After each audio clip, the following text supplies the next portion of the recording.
میرے پاس 5,000 روپے ہیں، میں سارے پیسے تمہیں دے دوں گی، مجھے جانے دو۔ وہ سسکیاں لیتے بولی تو زاران شاہ پتھر ہوتا اسے دیکھنے لگا۔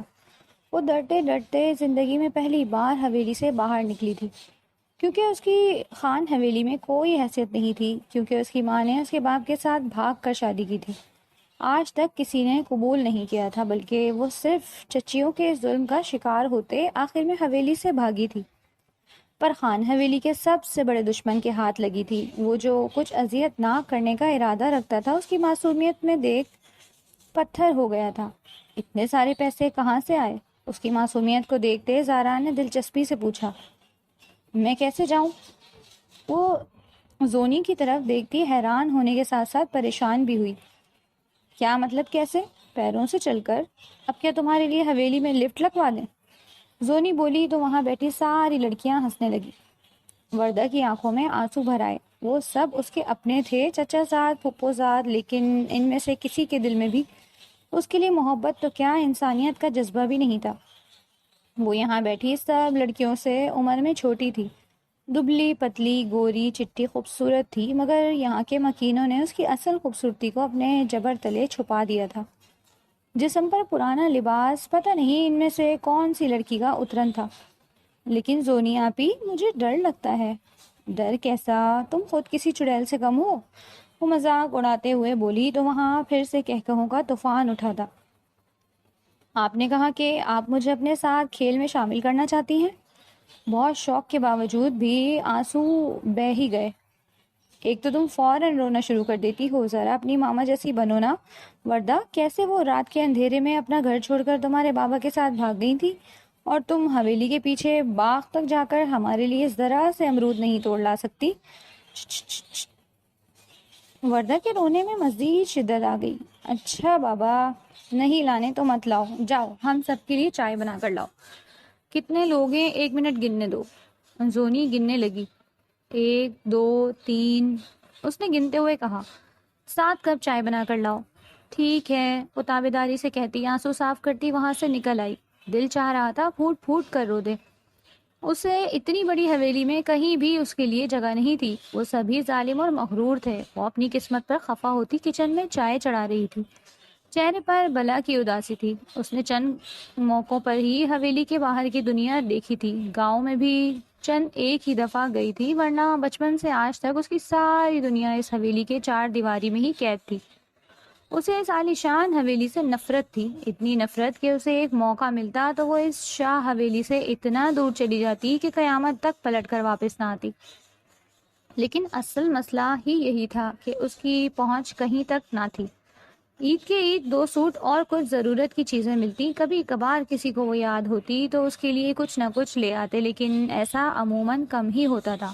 وہ سب اپنی دنیا میں اتنے مگن تھے کہ وہ کسی کے لیے بھی ضروری نہیں تھی، کسی کو بھی اس کی فکر کرنے کی ضرورت محسوس نہیں ہوتی تھی۔ وہ ٹرے میں چائے ڈالتی واپس اس کمرے میں جانے لگی جہاں وہ سب جمع تھی۔ چھٹی والی رات وہ اکثر یوں ساتھ جمع ہو کر وقت گزارتے، کھیل کھیلتے، موویز دیکھتے اور کھاتے پیتے رہتے، جبکہ اس کا سارا وقت ان کی حقارت سہتے ان کے کام کرتے گزر جاتا۔ وہ اس کا خوب مذاق اڑاتے تھے، لیکن اس میں اتنی ہمت نہ تھی کہ پلٹ کر کچھ کہتی۔ ایسا وہ بچپن میں کرتی تھی، جس کے بدلے ان کی مار کے علاوہ ان کی ماؤں کی مار بھی سہنی پڑتی تھی۔ وہ سب کو چائے پیش کر رہی تھی اور دل ہی دل میں دعا کی کہ کسی کا دھیان اس پر نہ جائے، ورنہ پھر روک کر مذاق اڑانا شروع کر دیں گے، عجیب عجیب فرمائشیں کریں گے۔ مگر خدا مہربان رہا، وہ سب اپنے میں مگن تھے۔ وہ چائے دے کر وہاں سے خاموش نظریں بچا کر باہر نکل آئی۔ کچن میں آ کر اپنی چائے لی، کیبنٹ سے بسکٹ نکالے اور اپنی پسندیدہ جگہ یعنی پہلی منزل کی راہداری کے پیچھے بنی چھت، جہاں سے گاؤں کا منظر، ننھی منھی روشنیاں اسے خوب بہتی تھی۔ یہ جگہ اس کی واحد تفریح تھی۔ وہ اکثر یہیں بیٹھ کر مستقبل کے منصوبے بناتی تھی، جو اس حویلی سے فرار کے علاوہ کچھ نہ ہوتے تھے۔ اس گاؤں کے سامنے ایک اور گاؤں تھا، سالار گوٹ، جہاں سالاریوں کا راج تھا۔ زاران سالار اس حویلی کا جوان سال سرپنچ تھا، جو پچھلے ماہ ہی باپ کی وفات کے بعد اس تخت پر آیا۔ دراز قد، کثرتی جسم، سانولی رنگت، مگر بلا کا پرکشش چہرہ تھا۔ اس نے سب سے پہلے طاقت میں آتے ہی اپنے زمینوں کے پرچے نکلوائے تھے۔ جن میں سے ایک حصہ خان حویلی والوں کے قبضے میں تھا۔ اس وقت وہ اپنے ڈیرے پر بیٹھا سامنے موجود گاؤں کے دیگر بزرگوں کی رائے سن رہا تھا۔ گو کہ شام گزر چکی تھی مگر یہ مسئلہ طول پکڑتا جا رہا تھا۔ اس نے بہت کوشش کی کہ صلاح مشورے سے ان کا حق ان کے حوالے کر دیا جائے، لیکن خان حویلی والوں نے خاطر خواہ کوئی جواب نہ دیا اور اب زاران نے باتوں کے بجائے لاتوں سے اپنا حق چھیننے کا فیصلہ کر لیا تھا۔ وہ آج صبح ہی پیغام بھجوا چکا تھا، اگر جلد ہی اس سے زمینوں کے حوالے سے بات چیت نہ کی گئی تو وہ نہ صرف نہر کا پانی بند کر دے گا بلکہ آمد و رفت کے سلسلے بھی روک دے گا۔ اور اس نے رازداری سے اپنی آدمی خان حویلی کے آس پاس پھیلا دیے تھے تاکہ کسی بھی غیر معمولی حرکت سے وہ پہلے ہی آگاہ کیا جا سکے۔ وہ صبح فجر کی کچھ دیر بعد ہی اٹھ کر کچن کا رخ کرتی، کیونکہ حویلی میں اکثریت کو اس کے ہاتھ کے پراٹھے کھانے کی عادت تھی اور ناشتہ سب کو وقت پر چاہیے ہوتا تھا۔ پہلے ڈھیر سارا آٹا گوندتی، پھر تازہ انڈا پھینٹ کر سارا انتظام کرتی تھی۔ اب وہ کچن کی طرف بڑھ رہی تھی جب رازق سامنے سے آتا دکھائی دیا۔ کیسی ہو؟ وہ شوق نظریں اس پر گاڑے کہہ رہا تھا۔ منجلے چاچا کا دوسرے نمبر والا بیٹا تھا، پہلا وارث تھا جو حویلی میں ہوتا تو حویلی میں وردہ خود کو کچھ محفوظ تصور کرتی تھی۔ وہ اس کا کچھ نہ کچھ خیال رکھتا، اس کی ضرورتوں کے بارے میں پوچھتا رہتا، مگر وہ عموماً پڑھائی کے سلسلے میں شہر میں ہوتا تھا۔ ٹھیک، وہ کہہ کر جانے لگی۔ بات سنو، آج میرا بھی تمہارے ہاتھ کے پراٹھے کھانے کا من ہے، اسپیشل۔ وہ مسکراتے ہوئے کہہ رہا تھا۔ میں بنا دوں گی، میرے کمرے میں لانا میرا ناشتہ۔ شرارتی نظروں سے اسے دیکھتا وہ آگے بڑھا تو وہ وردہ نے دل ہی دل میں اسے بری طرح کوسا اور پھر برا سا منہ بنائے آگے بڑھتی گئی۔ ان کی غلامیاں بھی کرو، ان کے چچورے بیٹوں کی غلیظ حرکتیں بھی برداشت کرو، تمہارا ناشتہ تمہارے کمرے میں لاتی ہے میری جوتی۔ اسے پچھلے مہینے کا واقعہ یاد آیا جب وہ چائے لے کر اس کے کمرے میں گئی۔ ایک ہاتھ سے چائے لیتے دوسرے ہاتھ سے اس کا ہاتھ پکڑتے اس کی نیت میں کھوٹ صاف ظاہر تھی۔ یہ کیا کر رہے ہیں رازق بھائی؟ ہاتھ ہی تو پکڑا ہے پگلی، ویسے تم نے بتایا نہیں کبھی کہ میں تمہیں کیسا لگتا ہوں۔ وہ اسے اپنی طرف کھینچتا، اس سے قبل ہی وہ تیزی سے اپنا چھڑاتی ہاتھ وہاں سے نکل آئی تھی اور اب وہ اس سے کٹی کٹی رہتی تھی۔ بڑے تایا کے بیٹے شادی شدہ تھے، ایک وارث تھا جو شہر میں رہتا تھا، دوسرا رازق تھا جو یہیں پڑا رہتا تھا۔ آوارہ گردیاں کرنا اس کا واحد مشغلہ تھا، جبکہ اس نے چھوٹے چچا کا کوئی بیٹا نہیں تھا، بس 3 بیٹیاں تھیں اور وہ خود سب سے چھوٹے بھائی علی یار خان کی اکلوتی بیٹی تھی۔ باپ مرا تو وہ 4 سال کی تھی۔ اسی عمر سے ماں کے ساتھ حویلی والوں کا برا سلوک دیکھتے دیکھتے 12 سال کی ہوئی تو ماں بھی نامعلوم بیماری کا شکار ہو کر اس دنیا سے رخصت ہو گئی اور اس کی وفات کے بعد سے اس کی زندگی مزید مشکل ہو گئی۔ کچن میں قدم رکھتے ہی اس نے کسی مشین کی طرح جلدی جلدی ہاتھ چلانا شروع کر دیے۔ اسے یاد تھا اس کی ماں بھی اسی طرح ان کی خدمتیں کرتے کرتے گزر گئی تھی اور اسے ڈر تھا کہ وہ بھی کسی دن اچانک مر جائے گی۔ یہ خیال آتے ہی وہ جھرجھری لے کر رہ جاتی۔ شیربانو؟ جی چھوٹی بی بی؟ وہ اس کی ہم عمر ملازماؤں میں سے ایک تھی جو کہنے کو اس کی دوست بھی تھی۔ میں تمہیں ناشتہ دوں تو جا کر رازق کو دے آنا۔ لیکن بی بی جی، اماں نے مجھے ان کے کمرے میں جانے سے منع کیا ہے، وہ دبے دبے لہجے میں بولی۔ وردہ چونکی۔ کیوں؟ اماں کہتی ہیں ان کی نیت ٹھیک نہیں، آپ بھی نہ جایا کریں۔ ایک دن میں چائے لے کر گئی تو انہوں نے میرے ساتھ دست درازی کی اور کہا کہ کسی کو بتایا تو اور برا حشر کروں گا، یہاں وہاں ہاتھ لگاتے ہیں بی بی۔ وہ سر جھکائے بولی تو وردہ کا خون خشک ہو کر رہ گیا۔ تم نے کسی کو شکایت نہیں لگائی؟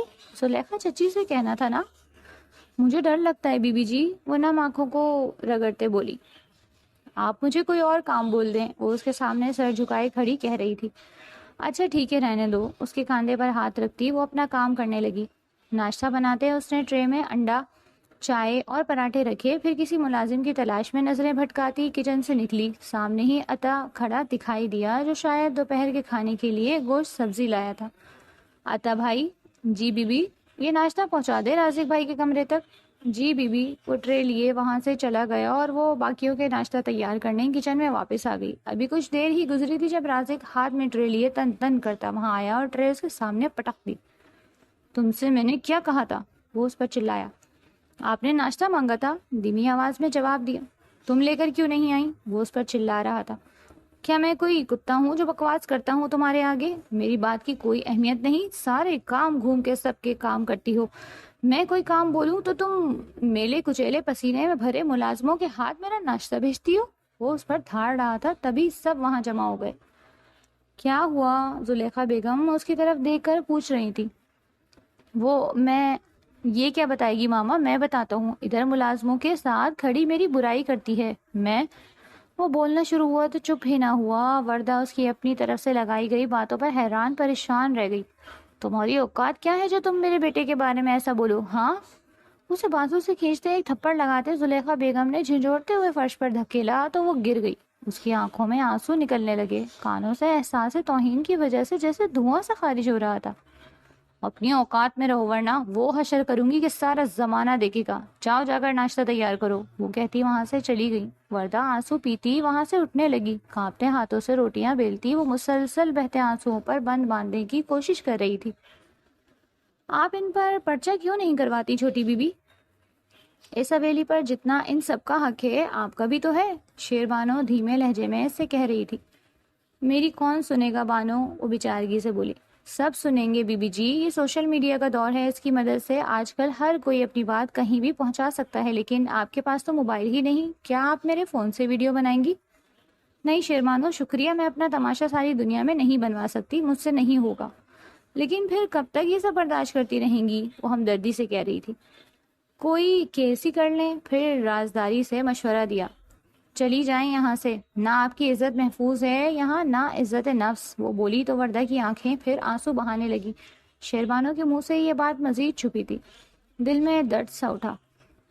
تم مجھ سے زیادہ ہمت والی ہو شیربانو، وہ ہنس دی، تلخی سے درد بھری آواز میں جیسے صدیوں پرانی حسرت تھی۔ شیربانو نے اپنی قمیص میں ہاتھ ڈالتے 5,000 کا نوٹ اسے پکڑایا۔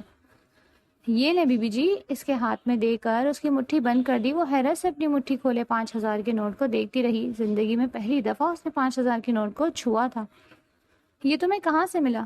یہ مت پوچھیں، بس اپنی مدد آپ کریں اور اس جہنم سے چھٹکارا پالیں، وہ کہہ کر وہاں سے چلی گئی۔ وردہ بے یقینی سے اپنے ہاتھ میں رکھے نوٹ کو دیکھ رہی تھی۔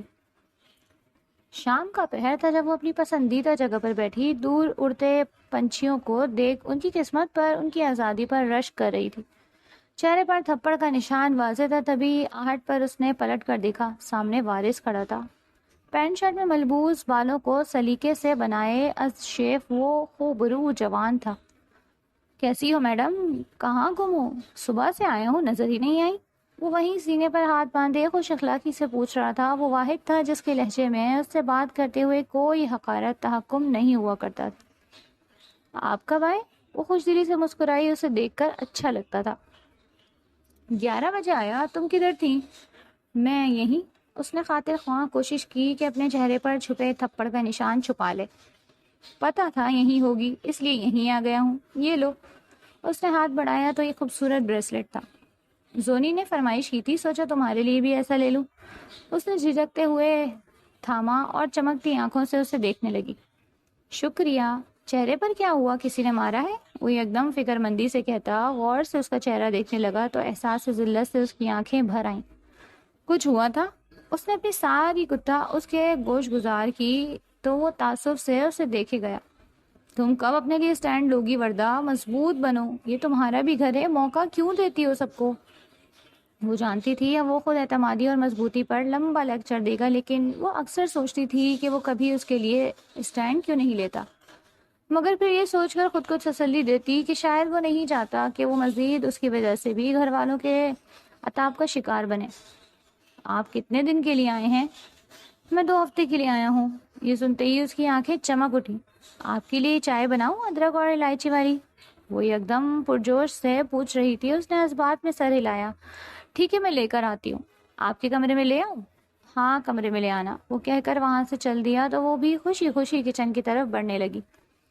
وہ چائے کی پہلی چسکی لیتے ہی مسکرایا تھا۔ اس کی مسکراہٹ پر وہ بھی خوش ہوئی۔ کیسی بنی ہے؟ ہمیشہ کی طرح زبردست، میں وہاں تمہارے ہاتھ کی چائے بہت مس کرتا ہوں، وہ مسکراتے ہوئے کہہ رہا تھا اور وہ کھل اٹھی تھی۔ وہ چائے پینے لگا تو وہ یوں ہی کھڑی تھی جیسے کچھ کہنا چاہتی ہو۔ وہ خود بھی تذبذب کا شکار تھی کہ وہ کہے یا نہ کہے، اس سے پوچھے یا نہیں۔ یہ خیال اسے چائے بناتے ہوئے ہی آیا تھا کہ وہ ہمیشہ سے اس کا خیال رکھتا ہے، یقیناً وہ اسے پسند کرتا ہوگا اور وہ خود بھی دل سے اسے چاہتی تھی۔ اس کی مشکلیں بھی زندگی میں وہ واحد ٹھنڈی ہوا کا جھونکا تھا، جب بھی جو بھی آتا اس کی زندگی کی ساری دھول اڑا لے جاتا۔ کچھ کہنا چاہتی ہو؟ نرمی سے پوچھا اور سوالیہ انداز میں اس کی طرف دیکھتا رہا۔ وہ کیا میں آپ کو اچھی لگتی ہوں؟ کیسے اچھی نہیں لگو گی؟ تمہیں کوئی بھی ناپسند نہیں کر سکتا، وہ اس کی طرف دیکھتے بولا۔ اس نے انگلیاں مروڑتے اس کی طرف چمکتی آنکھوں سے دیکھا۔ آپ مجھ سے محبت بھی کرتے ہیں؟ ظاہر ہے پاگل لڑکی زونی، اور تم میں بھلا کوئی فرق ہے؟ جیسی وہ ویسی تم، لیکن تم سے مجھے کئی شکایتیں ہیں، تم اپنا بالکل خیال نہیں رکھتی۔ وہ چائے کی چسکیاں لیتا، ایک ہاتھ سے فون میں کچھ ٹائپ کرتا کہہ رہا تھا۔ اسے معلوم نہ ہو سکا کہ اس کے چہرے کی جوت بجھ گئی۔ وہ کچھ پل کھڑی اس کی باتیں بے دہانی سے سن رہی تھی، پھر اترا چہرہ لیے وہاں سے نکل گئی۔ آخری امید بھی گئی۔ ہاتھ بے اختیار دوپٹے کے کونے میں توڑ مڑوڑ کر رکھے ہوئے 5,000 کے نوٹ تک گیا، اور پھر وہ شکستہ قدموں سے اپنے کمرے میں آئی۔ یہ وہی کمرہ تھا جہاں اس کی ماں باپ رہا کرتے تھے۔ ایک خاموش نگاہ اس نے کمرے میں ڈالی، جہاں پرانا فرنیچر تھا مگر صاف ستھرا تھا، جیسے بہت خیال رکھا گیا ہو۔ پردے بھی پرانے تھے، کمرے میں کوئی ایک چیز ایسی نہ تھی جو نئی ہو۔ شاید حویلی کا یہ واحد کمرہ تھا جو 20-22 سال پرانے زمانے میں ہی رہ گیا۔ اس نے آ کر الماری کھولی۔ اس کی ماں کے کپڑے تھے، جن میں سے کچھ وہ پہنتی تھی، کچھ بھرے ہوئے کڑھائی والے ملبوسات تھے، کچھ ساڑیاں تھیں۔ اس نے کچھ ملبوسات ایک طرف رکھ دیے، پھر ایک دراز کھولی جہاں کبھی زیورات ہوا کرتے تھے، مگر اس کی ماں کے پاس سب کچھ لے لیا گیا تھا۔ فقط ایک چین تھی جو اس نے پہن کر قمیض میں چھپا لی۔ ایک انگوٹھی تھی، اسے بھی اس نے پہن لیا۔ اسٹور روم میں گھس کر اپنا پرانا اسکول بیگ نکالا جو 8ویں کلاس میں وہ استعمال کرتی تھی۔ ماں کی وفات کے بعد 8ویں میں ہی اس کا اسکول چھڑوا دیا گیا تھا۔ اس نے اپنا مختصر مگر ضروری سامان اس بیگ میں ٹھونس ٹھونس کر بھر دیا۔ آنکھوں سے آنسو جاری تھے۔ وہ حویلی کے احاطے سے دور جھاڑیوں میں چھپے تھے۔ حویلی کے احاطے سے باہر نکلتے ہی پتھریلی روشنی تھی جو دور تک جاتی تھی۔ حویلی سے نکلنے پر عقبی طرف باغات تھے، سامنے کی طرف گاؤں اور کھیت وغیرہ تھے، جبکہ دائیں جانب ایک ریل کی پٹری تھی جس کے پار وہ گاؤں تھا جسے سالاروں کا گوڈ کہا جاتا تھا۔ وہ احاطے کے اندر ایک لکڑی کی پھاٹک کے قریب کھڑی تھی جسے کھولنا کچھ مشکل نہ تھا۔ سیاہ چادر میں لپٹی وہ خود بھی اندھیرے کا حصہ معلوم ہو رہی تھی۔ اس پر وہ بری طرح خوفزدہ تھی۔ اس کا دل بری طرح دھڑک رہا تھا، مگر آج نہیں تو کبھی نہیں۔ اس نے آواز پیدا کیے بغیر اس پھاٹک کی زنجیر ہٹائی۔ چل کی آواز آئی، مگر وہاں کوئی چوکیدار نہ تھا۔ اگلے 2 منٹ میں وہ احاطے کی پار تھی، لیکن وہ جانتی تھی کہ شکاری تاک لگائے بیٹھے تھے۔ وہ لرزتے قدموں سے پٹری کی طرف بڑھتی گئی۔ منصور، یہ لڑکی دیکھ رہے ہو؟ لگتا ہے حویلی کی مکین ہے۔ کیا پتا ملازمہ ہو، کوئی ملازمہ ایسے آدھی رات کو رسک کیوں لے گی؟ یہ ضرور مکین ہے، اسے اغوا کر کے سائیں کے پاس لے جاتے ہیں۔ لیکن وہ تو خود ہی پٹری کی طرف بڑھ رہی ہے، اسے جانے دو۔ اس کا پیچھا کر کے ہم اپنے علاقے میں اسے دبوچیں گے۔ ان میں سے 3 بھی وقفے سے باری باری نکل کر اس کے پیچھے چل دیے۔ وہ کچی سڑک پر پتھروں اور مٹی کے ڈھیروں پر لڑکھڑاتی ہوئی تیزی سے چل رہی تھی۔ اسے معلوم نہیں تھا کہ وہ کہاں جا رہی ہے، وہ نہیں جانتی تھی کہ اسے جانا کہاں ہے، مگر پھر بھی وہ چل رہی تھی۔ دفتن اسے اپنے پیچھے بھاری قدموں کی دھمک سنائی دی۔ وہ یکدم خوفزدہ سی پلٹی، اور اسی پل اس کے منہ پر ہاتھ رکھتے کسی نے اسے قابو کیا۔ وہ شور مچانے کی ناکام کوشش کرتی، بری طرح پھڑپڑاتی ہوئی خود کو بچانے کی کوشش کر رہی تھی، مگر ناکام رہی۔ اسے کسی گاڑی میں ڈال دیا گیا۔ کون ہیں آپ لوگ؟ وہ ڈری ہوئی ان جسیم مردوں کو دیکھ رہی پوچھ رہی تھی۔ چپ کر کے بیٹھی رہو، ان سے ایک نے جھڑکا۔ وہ یکدم کھڑکی کی طرف جھپٹ کر شیشہ بجانے کی کوشش کرتی، اس سے پہلے ہی ان میں سے ایک نے اسے گھسیٹ کر بٹھایا۔ ہر کوشش بیکار ہے، یہ علاقہ بھی ہمارا ہے اور یہاں قانون بھی ہمارا ہے۔ خاموشی سے بیٹھی رہو ورنہ حشر بگاڑ دیں گے۔ اس کی بھاری آواز پر وہ دہل کر بیٹھی رہی، یہاں تک کہ گاڑی کسی احاطے میں داخل ہوئی۔ اب گاڑی اونچے نیچے راستوں سے نہیں گزر رہی تھی۔ اسے احساس ہوا کہ اب وہ کسی جگہ رکنے والے ہیں۔ اس کے آنسو بہتے رہے۔ یا اللہ، میں تو بس اپنے لیے قدم اٹھانے وہاں سے نکلی تھی۔ کیا میں نے غلط کیا تھا کہ انہیں اتنی جلدی سزا دی دی؟ وہ دل ہی دل میں اللہ سے مخاطب تھی۔ یا اللہ، میری عزت محفوظ رکھنا، جان کی خیر ہے۔ دعا کرتے اس نے سر جھکا لیا۔ گاڑی سے اترو، کوئی چلاکی کی تو گولیاں بھیجے، میں اتر جائیں گی۔ ان کی دھمکی پر وہ کوئی رد عمل ظاہر کیے خاموشی سے ان کے بتائے راستے پر چل رہی تھی، یہاں تک کہ وہ ڈیرے پر پہنچ گئے۔ اسے ایک کمرے میں پہنچا دیا گیا اور کمرہ پیچھے سے بند کر دیا گیا۔ کلوروفارم نہیں تھا، اسے ایسے ہی لانا پڑا۔ تو مطلب وہ کھلی آنکھوں سے سب دیکھتی رہی؟ زہران غصے میں بھرا اپنے آدمیوں کو گھور رہا تھا۔ اندھیرا تھا مالک صاحب. تو کیا تم لوگ اتنی لاپرواہی کیسے کر سکتے ہو؟ مالک صاحب ایک معصوم اور چھوٹی لڑکی ہے، اس لیے بس. لعنت ہو، وہ غصے سے بولا. دیکھتے ہیں اب ہے کون اور ہمارے کس کام آ سکتی ہے. وہ کہتے ہوئے اندر کی طرف بڑھا. اس کی قدم اسی کمرے کی جانب بڑھتے گئے جہاں پر وہ قید تھی. دروازہ کھلا تو وہ جھٹکا کھا کر سیدھی ہوئی اور سامنے کھڑے شخص کو دیکھا. کیا یہی وہ شخص ہے جس کے لیے اسے اغوا کیا گیا ہے؟ لیکن کیوں؟ پیسے کے لیے؟ اس کے لیے تو حویلی والے ایک ڈھیلا بھی نہیں دیں گے. مجھے یہاں کیوں لایا گیا ہے؟ وہ اس کی طرف دیکھتی سوال کر رہی تھی. میں زاران شاہ ہوں. اس نے اپنا تعارف کروایا کہ شاید نام تو سنا ہی ہوگا کہ وہ ان کا خاندانی اور بہت پرانا دشمن ہے، لیکن وہ یوں ہی معصومیت اور سادگی سے اسے دیکھے گئی. تمہارا نام؟ میرا نام وردہ ہے، وہ ڈرتے ڈرتے بولی. وردہ؟ اس کا مقصد اس کے باپ کا نام جانتا تھا.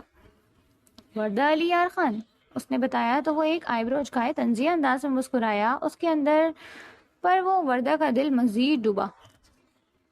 اچھا تو تم علی یار کی بیٹی ہو؟ وہ ہنس دیا. آپ لوگ مجھے یہاں کیوں لائے ہیں؟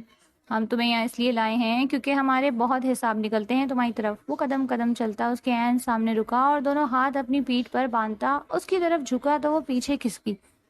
وہ ایک دم بری طرح ڈری تھی. میرے پاس 5,000 روپے ہیں، میں سارے پیسے تمہیں دے دوں گی، مجھے جانے دو. وہ سسکیاں لیتے بولی تو زاران شاہ پتھر ہوتا اسے دیکھنے لگا، پھر آنکھیں سکیڑی. 5,000؟ جی پلیز مجھے جانے دیں، میں اتنی مشکل سے جان بچا کر وہاں سے بھاگی اور آپ کے آدمیوں نے مجھے پکڑ لیا. بہت غور سے اس کی بات سنتا سر ہلاتا رہا، پھر اس کو چپ کرنے کا اشارہ کرتے سیدھا ہوا. اتنے سارے پیسے کہاں سے آئے؟ اس کی معصومیت کو دیکھتے زاران نے دلچسپی سے پوچھا. پلیز مجھے جانے دیں، وہ آنسو بھری آنکھوں سے اسے دیکھتی منت آمیز لہجے میں بولی. شیربانو کون ہے؟ حویلی کی ملازمہ ہے، اس نے کہا تو زاران نہ سمجھی سے اسے دیکھے گیا. تو اس نے تمہیں اتنے سارے پیسے کیوں دیے؟ اسے ایک دم اس لڑکی میں دلچسپی پیدا ہوئی. اور یہ تھپڑ کا نشان کیسا ہے؟ کیا حویلی والے تم سے اچھا سلوک نہیں کرتے؟ وہ ایک دم تجسس سے پوچھنے لگا. ایک ہی دم ہی اس کا ذہن تیزی سے چلنے لگا. نہیں، کوئی بھی مجھ سے پیار نہیں کرتا مجھ سے، اور اس لیے شیر بانو نے کہا میں اپنے لیے کچھ کروں، اور آدھے راستے میں ہی آپ لوگوں نے مجھے پکڑ لیا. میرے لیے تو وہ لوگ آپ لوگوں کو 1 روپیہ بھی نہیں دیں گے. اس نے آخر میں اپنے آنسو پہنچتے ہوئے کہا تو وہ چمکتی آنکھوں سے سامنے بیٹھے اپنے مہرے کو دیکھتا رہا. اس نے فوراً اپنا فون نکالا اور اس کے چہرے کی تصویر لی. اس نے یہ اتنی ہوشیاری سے کیا کہ وردہ کچھ سمجھ ہی نہ سکی. یہ آپ کیا کر رہے ہیں؟ میں وکیل ہوں، تم چاہو تو مجھے ہائر کر سکتی ہو. میں تمہیں حویلی والوں سے تمہارا حق دلاؤں گا اور تمہارے ساتھ ہوئی ساری ناانصافیوں کا بدلہ دلاؤں گا. لیکن کیسے؟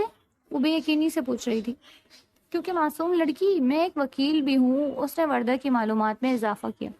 اور آپ کی فیس؟ وہ بھی میں لوں گا، مسکرا کر اطلاع دی. آرام کرو، اب میں کل واپس آؤں گا. کہتے ہوئے وہ وہاں سے نکلا تو چہرہ متوقع فتح کی خوشی سے چمک رہا تھا، جبکہ وہ الجھی ہوئی بیٹھی تھی. اس کی سمجھ میں کچھ بھی نہیں آ رہا تھا. اس کا خیال رکھو، میں صبح سے اسلام آباد شفٹ کر رہا ہوں، وہ کہہ رہا تھا، اور اس کے آدمی حیرت سے گھرے اسے دیکھ رہے تھے. کیوں مالک صاحب؟ ان میں سے ایک بولا. کیا مطلب کیوں؟ شاید مالک کو لڑکی پسند آ گئی ہے. ایک نے دوسرے کے کانوں میں سرگوشی کی، جس پر زاران نے اسے سخت گھوری سے نوازا تو وہ فوراً سہم ایک دوسرے آدمی کے پیچھے ہوا. جو کہا ہے وہ کرو، زیادہ فضول باتیں کرنے کی ضرورت نہیں ہے. اس نے سختی سے انہیں جھڑکا اور باہر کی طرف بڑھنے لگا. وہ سب اسے الجھن بھری نظروں سے جاتے ہوئے دیکھتے رہے. میں تو صحیح کہہ رہا ہوں، مالک کو پسند آ گئی ہے. حالت دیکھی ہے اس کی تم نے؟ پسند کرنے لائق کچھ ہے مالک صاحب کے؟ کہاں ایسی دبلی پتلی پرانے کپڑے پہنی ہوئی لڑکی، اور کہاں ہمارے مالک صاحب. بات تو ٹھیک ہے، وہ کہہ رہا تھا، اور اندر وہ ٹکٹی کی باندھے چھت پر گھومتے پنکھے کو دیکھ رہی تھی. صبح کے 7 بج رہے تھے اور باورچی خانے میں وردہ کا اتا پتا تک نہیں تھا. شیر بانو دھڑکتے دل اور تھمی ہوئی سانسوں کے ساتھ اس کے کمرے میں داخل ہوئی. وہ کہیں نہیں تھی. اس نے کمرے میں کچھ چیزیں الٹ پلٹ کی تو اس کا شک یقین میں بدل گیا. چہرے پر ایک دم مسکراہٹ اتری جسے اس نے فوراً دبایا اور چیختی ہوئی باہر نکلی. بڑی بیگم، بڑی بیگم! وہ چیختی جاتی اور اعلان کرتی جاتی کہ وردہ حویلی سے بھاگ گئی. اس کے انداز میں جوش تھا جسے سننے والا تو پہچان نہیں پاتا، لیکن وہ خود جانتی تھی کہ اندر ہی اندر وہ کس قدر خوش تھی. کیا مطلب؟ ٹھیک سے دیکھا ہے؟ کہاں جا سکتی ہے؟ وارث پریشانی سے بولا. کل ہی تو وہ بالکل نارمل ملی تھی. پھر اچانک ہی اسے وہ تھپڑ کا نشان یاد آیا. اس نے اپنی ماں کی طرف دیکھا جو ملازموں کو حویلی کا کونا کونا چھان مارنے کی ہدایت دے رہی تھی۔ کہاں بھی تھا تم سے، خیال رکھو اس کا، دھتکار ڈانٹ پھٹکار چھوڑ دو، مگر نہیں، اب چلی گئی نا حویلی چھوڑ کر، کیا منہ دکھاؤں گا میں اپنے مرے بھائی کو؟ اب ایسی بھی کوئی قیامت نہیں ڈھائی یہاں کسی نے اس پر کہ وہ بھگوڑی اپنی ماں کے نقش قدم پر چلتے یہاں سے بھاگ جائے۔ ڈھونڈ لیا ہوگا کوئی عاشق۔ جی ماما بالکل ٹھیک کہہ رہی ہیں۔ اس کی صبح کچن سے شروع ہو کر رات کچن میں ختم ہوتی تھی۔ سالوں پرانی اترن پہنتی رہی ہمیشہ سے، اسے ملا ہوگا وقت ایسے کاموں کے لیے، پتہ نہیں کہاں گئی ہوگی۔ وارث فکر مند سا کہہ رہا تھا۔ اسے ماں کی باتوں پر بڑا غصہ آیا، مگر وہ ضبط کرتا فقط اتنا ہی بولا، علی رضا خان جو اس حویلی اور گاؤں کے کرتا دھرتا تھے، اپنے ملازموں اور آدمیوں کو ہر طرف پھیل کر اسے ڈھونڈنے کا حکم دیا۔ سبھی اس چھوئی موئی سے وردہ کے اقدام پر حیرت زدہ تھے۔ وہ نیا لباس دیکھ کر حیران ہوئی تھی۔ کھانے میں ایک سے بڑھ کر ایک لذیذ پکوان دیکھ اس کا منہ حیرت سے کھلا تھا۔ یوں تو حویلی میں بھی اس پر کھانے کی کوئی قید نہیں تھی، مگر اکثر ہی اسے کھانے کا موقع ملنے تک بھوک اٹھ چکی ہوتی۔ اسے یاد آیا کہ اس نے کل صبح سے کچھ نہ کھایا تھا۔ وہ تکلف کیے بغیر کھانے لگی اور پیٹ بھر کر کھایا۔ کھانا کھانے کے بعد اس نے مختلف شاپروں میں برانڈڈ کپڑوں کی طرف دیکھا کہ یہ سب اس کے لیے تھا۔ وہ اچھی ایک ہلکا گلابی لباس کھولے دیکھ ہی رہی تھی کہ جب زہران شاہ ہاتھ میں کاغذوں کا پلندہ لیے اندر آیا۔ پسند آئے کپڑے؟ انداز میں سرسری پن تھا۔ کوٹ کا اوپری بٹن کھولتا وہ ٹانگ پر ٹانگ چڑھائے صوفے پر بیٹھا۔ ہاں، کیا یہ سب میرے لیے ہیں؟ ظاہر ہے آپ زہران شاہ کی مہمان ہو تو وہ تمہیں ایسے ہی تو نہیں رہنے دے گا، اس نے کہا تو وہ بے اختیار اپنے حلیے کو دیکھ شرمندہ ہوئی۔ بیٹھو، اسے اشارہ کرتے بیٹھنے کا کہا تو وہ بیٹھ کر اسے سوالیہ نظروں سے دیکھتی رہی۔ ان پر دستخط کرنے ہوں گے۔ یہ کیا ہے؟ یہ FIR ہے اور یہ معاہدہ ہے جس کے مطابق میں تمہارا وکیل ہوں اور جیسا میں کہوں گا ویسا تم کرو گی۔ تم اپنے حق کے لیے لڑنا چاہتی ہو اور اپنی مرضی سے کیس کر رہی ہو۔ تمہارے حق کی جائیداد میں تمہیں دلانے میں میں تمہاری مدد کروں گا اور بدلے میں میری زمین بھی مجھے واپس مل جائے گی، کیونکہ یہ ساری شرطیں ہیں جن کی بنا پر ہم عدالت میں کیس واپس لیں گے۔ جرمانہ بھی عائد کر رہا ہوں تاکہ خان حویلی والوں کو کہیں سے بھی بھاگنے کا موقع نہ ملے۔ لیکن آپ میری مدد کیوں کرنا چاہتے ہیں؟ تمہاری نہیں، میں اپنی مدد کر رہا ہوں، یعنی تمہاری مدد سے میں اپنی زمین واپس لینے کی کوشش کر رہا ہوں۔ تم میرے ساتھ تعاون کرو گی تو تمہیں بھی تمہارا حق مل جائے گا۔ اس آپ گوئی سے بولا تو وہ نہ سمجھی سے اسے دیکھتی رہی۔ میں نہ دھوکہ دینا پسند کرتا ہوں نہ کھانا، اس لیے تمہیں صاف صاف بتا رہا ہوں، دراصل تمہارے تایا نے میری زمین پر قبضہ کر رکھا ہے جسے واپس لینے کے لیے میں تمہیں استعمال کروں گا۔ وہ بڑے صاف الفاظ میں اسے منصوبہ بتا رہا تھا، جانتا تھا کہ اس لڑکی کے پاس اس کے ساتھ تعاون کرنے کے علاوہ اور کوئی راستہ نہیں۔ کل میں تمہیں اپنے ساتھ لے کر شہر جاؤں گا، لیکن میں یہ سب ایسے نہیں کرنا چاہتی۔ وہ ایک دم ہی گھبرائی تھی، اس کا لہجہ، اس کا انداز، وہ کیا کرنے جا رہا تھا۔ تمہارے پاس کوئی چوائس نہیں ہے، سنا تم نے؟ وہ ایک دم بگڑا، اس کا لہجہ اور انداز دیکھ وہ اسے نم آنکھوں سے دیکھنے لگی۔ کیا واپس جانا چاہتی ہو؟ تمہیں اندازہ ہے کہ جب تم اب کے ساتھ حویلی میں قدم رکھو گی تو تمہارے ساتھ کیا سلوک کیا جائے گا؟ پہلے سے بدتر سلوک کیا جائے گا۔ پہلے تو وہاں کی عورتیں تم پر ظلم کرتی تھی نا، جب تم واپس جاؤ گی تو وہاں کے مرد بھی تم سے نفرت کریں گے۔ تمہاری عزت ختم ہو چکی ہے وہاں، جو کہ میں جانتا ہوں پہلے بھی نہیں تھی، لیکن اب تم اپنا وقار کھو چکی ہو ان کی نظر میں۔ آپ میرے بارے میں جانتے ہی کیا ہیں جو اس طرح کی باتیں کر رہے ہیں؟ وہ روحان سی ہوئی تھی، اس کے الفاظ بہت سخت تھے۔ یہی حقیقت ہے، میں تمہارے بارے میں کچھ نہیں جانتا، لیکن جن حالات سے تم گزر کر آئی ہو ان کے بارے میں بہت اچھی طرح جانتا ہوں۔ وہ اسے خبردار کر رہا تھا۔ تم مجھ سے خوفزدہ ہو یا اپنے گھر والوں سے، یہ میں نہیں جانتا، لیکن اگر مجھ سے خوفزدہ ہو تو تمہارا یہ خوف بیکار ہے۔ میں کسی کو بے وجہ نقصان نہیں پہنچاتا۔ وہ نم آنکھوں سے اسے دیکھتی رہی۔ اور تم تو میری دشمن بھی نہیں ہو، مانا دشمنوں کی بیٹی ہو، لیکن جن حالات سے ہو کر آئی ہو ان میں تمہیں دشمن تو اپنا ٹھہرا نہیں سکتا۔ میں معصوم لوگوں پر میں اپنا جبر قائم نہیں کرتا، تو میں صرف اور صرف صاف انداز میں تمہیں بتا رہا ہوں کہ مجھے میرا کام کرنے دو اور اس کے بدلے میں تمہیں بھی فائدہ اٹھا سکتی ہو۔ وہ ہاتھ اٹھائے کہہ رہا تھا، اور اگر اس میں آپ کی بات ماننے سے انکار کر دوں تو پھر میں تمہیں دوبارہ تمہاری حویلی میں چھوڑ دوں گا، یہ کہہ کر کہ تم سیدھا میرے پاس آئی تھی ان کے دشمنوں کے پاس مدد مانگنے۔ کیا پتا وہ میرے اس عمل کی بات میری زمین یوں ہی واپس کر دے۔ وہ شفقت سے بولا تو وردہ ساکت رہ گئی، اس کا دل یک دم خوف سے کانپا۔ ٹھیک ہے میں تمہاری مدد کروں گی، وہ ایک دم تیزی سے بولی تو وہ مسکرا دیا۔ گڈ گرل، وہ کہہ کر پلٹ گیا تو وہ سن سی بیٹھی رہ گئی۔ کیا مطلب؟ عدالت میں پیشی؟ کیسی پیشی؟ یہ کیسا کاغذ ہے؟ علی رضا خان بے یقینی سے کہتے جھپٹنے کے انداز میں وارث سے کاغذ لیتے پڑھنے لگے۔ وہ واقعی عدالت میں پیش ہونے کا نوٹس تھا جو وردہ علی یار خان کی طرف سے بھیجا گیا تھا۔ وکیل کا نام پڑھتے ہی علی رضا خان کا چہرہ سفید پڑا۔ یہ کیا؟ یہ ہو کیسے سکتا ہے؟ زاران شاہ اس کا وکیل ہے؟ وہ ایک دم کاغذ پھینک کر اپنی جگہ سے اٹھے۔ انداز جلالی تھا۔ وہ بالش بھر کی لڑکی ہمارے دشمنوں سے جا ملی اور ہمیں ہی عدالتیں نوٹس بھیج رہی ہیں۔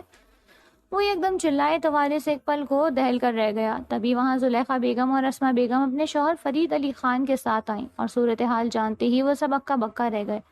میں اسے زندہ نہیں چھوڑوں گا، وہ دیوار پر مکہ برساتے درشتی سے بولا۔ شہر کا بہترین وکیل کراؤ فرید، ہم اس احسان فراموش لڑکی کو ایک اچھا سبق سکھائیں گے، ایسا سبق کہ وہ ساری زندگی یاد رکھے گی۔ زلیخا بیگم پرجوش نظر آ رہی تھی جبکہ وارث کا چہرہ پریشان نظر آتا تھا۔ وہ بار بار کچھ کہنے کی کوشش کرتا اور پھر لب بھینچ لیتا۔ اس میں اتنی ہمت نہ تھی کہ سچ کہہ کر اپنے باپ کے سامنے ذلیل ہو جاتا۔ وہ زندگی میں پہلی دفعہ اتنی بھیڑ میں قدم رکھ رہی تھی۔ ہر طرف مرد تھے، کہیں کہیں عورت رک جاتی مگر عموماً مرد۔ پولیس کی وردی میں ملبوس اہلکار، زنجیروں میں جکڑے قیدی، مجرم، بھانت بھانت کی آوازیں۔ وہ ایک دم ہی سمٹ کر زاران کی آڑ میں ہونے کی کوشش میں اس سے ٹکرائی۔ اس سے قبل کہ وہ لڑکھڑاتی، زاران نے اسے آہستگی سے تھاما۔ وہ مچل کر پیچھے ہٹی اور شرمندگی سے اسے دیکھنے لگی۔ زاران کو یہ سر لیے بغیر چلتا رہا۔ وہ اس سے قدم ملانے کی کوشش میں جیسے بھاگتی جا رہی تھی۔ بالکل ریلیکس رہنا، کچھ دیر میں تمہارے چچا تایا یہاں سب ہوں گے، لیکن پلیز مضبوط رہنا، ہم کیس کر چکے ہیں، اب پیچھے ہٹنے کی کوئی راہ نہیں ہے۔ وہ بہت کچھ کہیں گے کٹہرے میں کھڑے ہو کر یا تمہیں کٹہرے میں کھڑا کر کے، مگر تم مضبوط رہو گی اور مجھ پر بھروسہ کرو، میں تمہیں تمہارا حق دلا کر رہوں گا۔ وہ اس کی بات پر اس بات میں گردن ہلاتی رہی۔ اس کے پاس اور کوئی چارہ نہیں تھا۔ کچھ دیر بعد ہی وہ کمرہ عدالت میں کھڑی تھی، کٹہرے کے بیچ۔ سامنے لوگ تھے، اپنے بھی پرائے بھی، لیکن اس نے کسی کو نہیں دیکھا۔ اس کی نگاہیں بس زاران پر تھیں جس نے اسے سختی سے فقط اس کی طرف دیکھنے کا حکم دیا تھا۔ آپ کا نام؟ وردہ علی یار خان۔ اس کی آواز بہت دھیمی تھی۔ اونچا بولیں، زاران نے نرمی سے کہا۔ وردہ علی یار خان۔ آپ کی عمر؟ 20 سال۔ کیا آپ یہاں اپنی مرضی سے کھڑی ہیں؟ جی میں اپنی مرضی سے یہاں کھڑی ہوں۔ کیا آپ مجھے بتانا پسند کریں گی کہ رپورٹ میں جو لکھا وہ سچ ہے یا نہیں؟ کیا آپ وہ واقعات دہرائیں گی جن سے آپ گزری ہیں اپنے تایا علی رضا خان کی سرپرستی میں ہوتے ہوئے؟ وہ سر ہلاتے ہوئے بتانے لگی جیسے سب خاموشی سے سن رہے تھے۔ مخالف وکیل بھی بالکل خاموش تھا، اس نے کہیں بھی اسے نہیں ٹوکا، فقط چند سوال کیے اور پھر واپس اپنی جگہ پر بیٹھ گیا۔ اگلی پیشی 2 ہفتے بعد تھی کیونکہ درمیان میں کچھ چھٹیاں تھیں۔ اس تمام کارروائی کے دوران علی رضا خان خوش اشام نگاہوں سے اسے دیکھتے رہے۔ ان کا بس چلتا تو ادھر ہی اسے گولیوں سے چھلنی کر دیتے، مگر ضبط کر گئے کیونکہ جانتے تھے اس کا انجام فقط ان کی رسوائی ہوتا، کیونکہ زاران شاہ کوئی عام وکیل نہیں تھا، اس کی پہنچ بھی تھی اور شہرت بھی۔ وہ ابھی چلتے احاطے سے نکل رہے تھے جب گرجدار آواز میں وردہ کو پکارا گیا۔ ادھر میری بات سنو، پلٹ کر نہیں دیکھو گی تم۔ زاران نے اسے تنبیہ کی تو وہ تیز قدموں سے آگے بڑھ گئی۔ اس نے پلٹ کر نہیں دیکھا۔ زاران مڑا اور مسکراتی نظروں سے سامنے کھڑے وارث اور علی رضا کو دیکھا۔ تم اسے ہمارے خلاف استعمال کر کے کچھ بھی حاصل نہیں کر سکتے۔ میں عدالت میں تمہیں گھسیٹ تو لایا نا، اب اس مظلوم اور تم لوگوں کو ظلم ثابت کر کے میں اپنی راہ ہموار کروں گا، تم دیکھتے رہو بس۔ وہ سرد مہری سے کہتا پلٹ گیا تو وہ دانت بھینچ کر رہ گئے، ان کی مٹھیاں سختی سے بھینچی ہوئی تھیں۔ وہ اسی اپارٹمنٹ میں رہ رہی تھی، یہاں ایک ملازمہ بھی تھی اور ساتھ ہی حفاظت کا انتظام بھی کیا گیا تھا۔ وہ آزادی کی فضا میں اپنی مرضی کی سانس لے رہی تھی اور فی الوقت اس کے لیے یہ جگہ کسی جنت سے کم نہ تھی، لیکن آنے والا وقت اسے ڈراتا تھا۔ اب کیا ہوگا، یہ سوال اسے دن میں کتنی مرتبہ بے چین کرتا رہتا، اور وہ بے چین سی کبھی یہاں سے وہاں ٹہلتی، سوچتی رہتی یا پھر بستر پر کروٹ بدلتی رہتی۔ زاران شاہ 1 ہفتے بعد آیا تو وہ بالکنی میں زمین پر بیٹھی چائے پی رہی تھی۔ کچھ پل وہ اسے دیکھے گیا۔ 1 ہفتے میں ہی چہرہ کچھ بدلا سا تھا یا اسے لگا۔ نیلے کرتے اور سفید کھلے پائچوں والا ٹراؤزر پہنے، دوپٹہ کاندھے پر پھسلا ہوا تھا، بال کھلے ہوئے تھے اور کچھ گیلے بھی لگ رہے تھے۔ ہمیں کیس وہ ایک دم سہمی ہے اور ہلکی سی چیخ ماری تو چائے ذرا سی چھلک کر اس کے ہاتھ پر گری. اس نے شرمندہ نظروں سے اسے دیکھا. وہ میں پتہ نہیں کون سے خیالات میں گم تھی کہ اٹس اوکے. زیادہ تو نہیں چلا؟ نہیں. وہ وہاں سے اٹھ گئی. ہمیں کیس کی تیاری کرنی ہے. میں تمہیں کچھ پوائنٹس بتانا چاہتا ہوں جن سے ہمیں کورٹ میں مدد ملے گی. وہ دونوں چلتے ہوئے لیونگ روم میں آئے تو وہ خاموشی سے صوفے پر بیٹھ گئی. زاران نے اسے بہت غور سے دیکھا. بھوری آنکھیں جن پر گھنی پلکوں کا سایہ تھا, چھوٹی سی ناک اور گلابی ہونٹ. یہ پہلی دفعہ تھا جب اس نے کسی لڑکی کے بنا لپسٹک لگے گلابی ہونٹ دیکھے تھے. چہرہ زیادہ دبلا پتلا نہ لگا. اندر کی دھسی آنکھیں جو پہلی دفعہ میں غور کے قابل نہیں لگی تھی آج مختلف تھیں.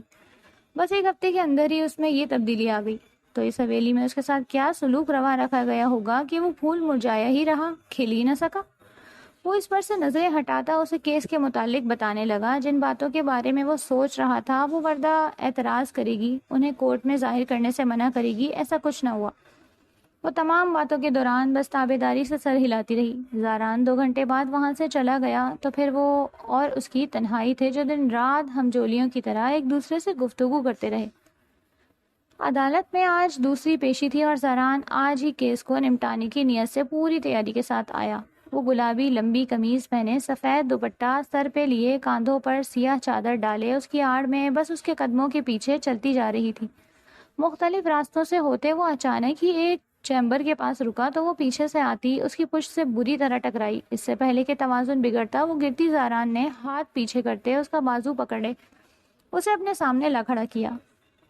وہ کسی ہوا کی مانند نازک تھی. اس کے قد سے قدرے چھوٹی. وہ سر اٹھائے شرمندہ سی اسے دیکھ رہی تھی. زاران اسے فقط گھور کر رہ گیا. وہ سر جھکا گئی تو بھی کئی پل نگاہیں اس کے جھکے سر پر ٹکائے کچھ سوچتا رہا, پھر اسے آگے بڑھنے کا اشارہ کیا. تم چلو, میں آتا ہوں. میں ادھر ہی انتظار کرتی ہوں آپ کا, وہ کہہ کر وہیں کھڑی رہی. ڈرو مت, کچھ دنوں بعد ویسے بھی تمہیں سب اکیلے کرنا ہے, میں ہمیشہ تھوڑی تمہارے پیچھے رہوں گا. وہ اسے تیز لہجے میں کہتا اندر داخل ہوا اور دیکھ نہ سکا کہ اس جملے نے اس کے چہرے کی رنگت کیسے چھینی تھی. 5 منٹ بعد وہ لوٹا تو وہ وہیں کھڑی ملی. زاران نے اس کا اترا چہرہ دیکھا تو اس کا دل بے اختیار نرم پڑا. چلو, نرمی سے کہتے وہ آگے بڑھتے گئے. اب وہ چھوٹے چھوٹے قدموں سے اس کے آگے چل رہی تھی جس کی وجہ سے اس کے چلنے کی رفتار پر اثر پڑ رہا تھا, مگر وہ کچھ کہے بغیر اس کے پیچھے چلتا رہا. کمرہ عدالت میں آج رازق بھی موجود تھا. مخالف وکیل پر اعتماد چہرہ لیے بیٹھا تھا, لیکن کم اعتماد زاران بھی نہیں لگ رہا تھا. یور آنر, میں گواہ اس عدالت میں پیش کرنا چاہتا ہوں. یہ رازق علی ہیں جن کی عمر ابھی مکمل طور پر 18 سال کا ہنسا عبور نہیں کر پائی. یہ لڑکی پچھلے کئی مہینوں سے اسے ورغلا کر غلط تعلق بنانے. بے اختیار حیرت اور بے یقینی سے وردہ کی آنکھیں پھیلی. وہ دھک سے رہ گئی. اس نے جب زاران کی طرف دیکھا تو اس کی آنکھوں میں ایک تڑپ سی تھی, لیکن زاران نارمل نظر آ رہا تھا. وکیل مزید کچھ کہہ رہا تھا. اس نے پہلی بار سامنے بیٹھے علی رضا خان کی طرف دیکھا, پھر برابر میں بیٹھے وارث کو. سر بے اختیار نفی میں ہلا. وہ مزید کچھ سن نہیں پائی. اسے لگا وہ یہیں بے ہوش حواس سے بیگانہ ہو کر گر پڑے گی. کچھ دیر بعد ہی زاران نے اسے کٹہرے میں بلایا تو وہ لرزتے قدموں سے چلتی وہاں چلی آئی. آپ کی عمر کیا ہے محترمہ؟ 20 سال. 22 سال, اس نے کہتے اس بات میں سر ہلایا. لیکن جب میں نے کاغذی کارروائی کے لیے آپ سے شناختی کارڈ مانگا تو آپ نے کیا کہا؟ شناختی کارڈ نہیں ہے میرا. وہ الجھی سی جواب دے رہی تھی. آپ میرے پاس آئیں تو آپ کے پاس کتنے پیسے تھے؟ 5000, اس نے جواب دیا, وہی سادگی وہی معصومیت. 5000 یور آنر. یہ رہا وہ 5000 کا نوٹ جس پر ان کے علاوہ ان کی حویلی میں کام کرنے والی ملازمہ کے فنگر پرنٹس موجود ہیں. انہیں حویلی میں ہراساں کیا جاتا ہے. گھر کا فرد ہونے کے باوجود وہ ایک ملازمہ سے بدتر زندگی گزارتی ہیں. یہ وہ تصویر ہے جب یہ پہلی دفعہ میرے پاس آئیں. اس نے 5000 کے نوٹ کے ساتھ وہ تصویر بھی پیش کی. Objection overruled. جج نے مخالف وکیل کو بیٹھنے کا اشارہ کیا اور زاران کو بات جاری رکھنے کا اشارہ. یہ اس روز کی بات ہے جب ان کا کزن رازق انہیں ناشتہ لے کر اپنے کمرے میں آنے کا حکم دیتا ہے, لیکن یہ خود جانے کے بجائے ایک مرد ملازم کو بھیجتی ہیں, جس کے نتیجے میں رازق ان پر ناراض ہوتا, چیختا چلاتا, ہراساں کرتا. بات گھر کے دیگر لوگوں تک پہنچتی ہے تو قصوروار انہیں ٹھہرایا جاتا ہے اور ان کے چہرے پر تھپڑ کے نشان ظاہر ہیں. ان پر تشدد کیا جاتا.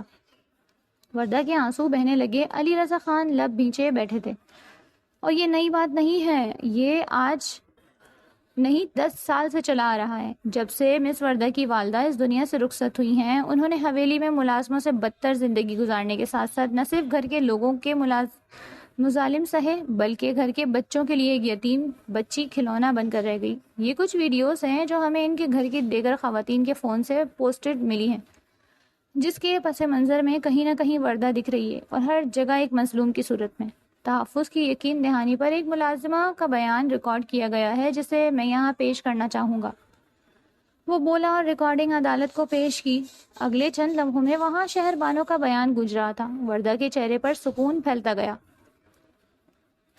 لالچ، بے حسی اور جھوٹ کی حد کہ اپنے خون کا لحاظ نہیں کیا گیا، مرحوم بھائی کا لحاظ نہیں کیا گیا، بلکہ ان کی عزت سے کھلواڑ کیا گیا، کردار کشی کی گئی۔ تو یور آنر، آپ سوچ سکتے ہیں حویلی کے اس 4 دیواری میں اس معصوم اور سادہ لڑکی کے ساتھ کیسا سلوک روا رکھا گیا ہوگا۔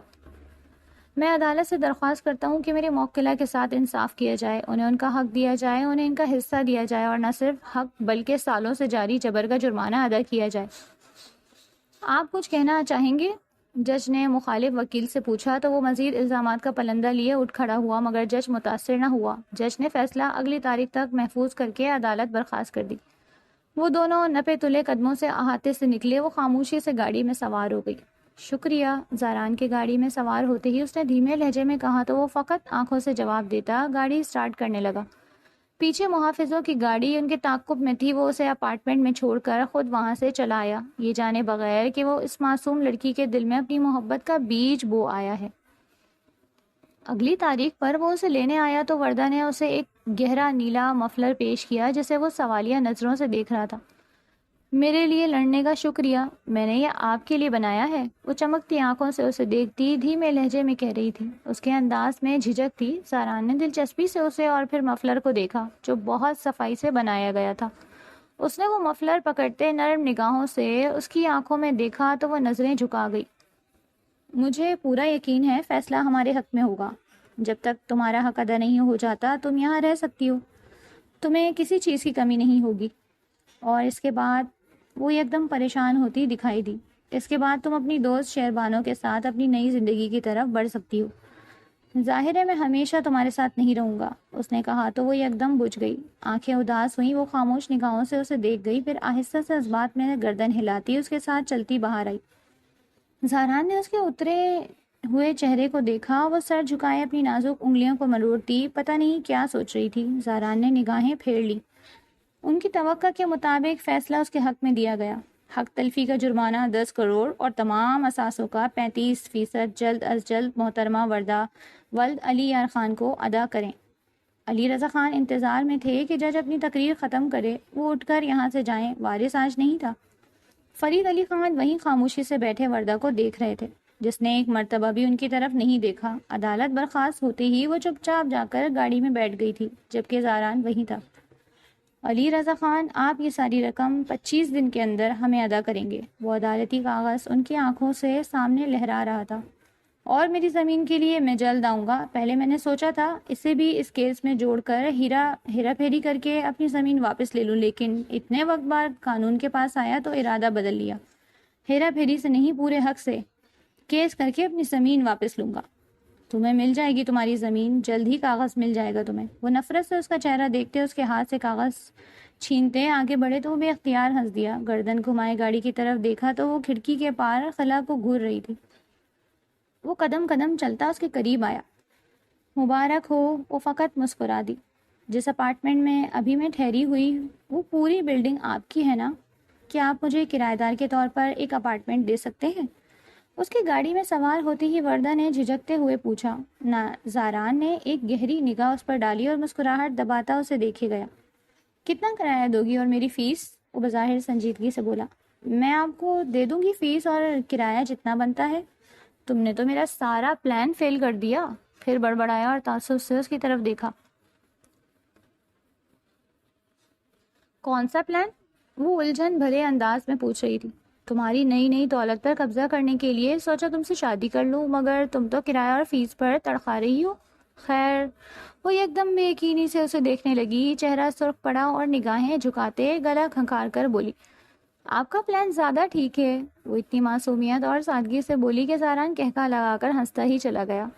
یار تم نا نایاب پیس ہو. تم مطلب اعتراض نہیں ہے تمہیں ساری دولت پر قبضہ کر لوں؟ شادی کے بعد تو ویسے بھی شوہر اور بیوی کا جو ہوتا ہے سانجا ہوتا ہے. وہ سادگی سے کہتی ہے. اس کے دل کے سارے تار چھیڑ گئی. وہ اسے دیکھے گیا. وہ نظریں جھکائے انگلیاں مروڑتی رہی.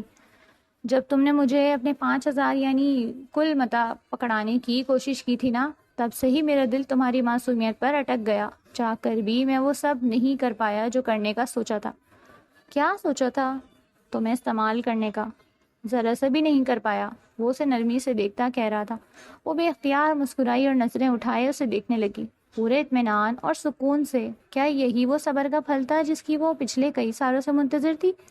دل نے یکدم ہاں میں تان ملائی اور ہر جانب ایک جل ترنگ سا بج اٹھا.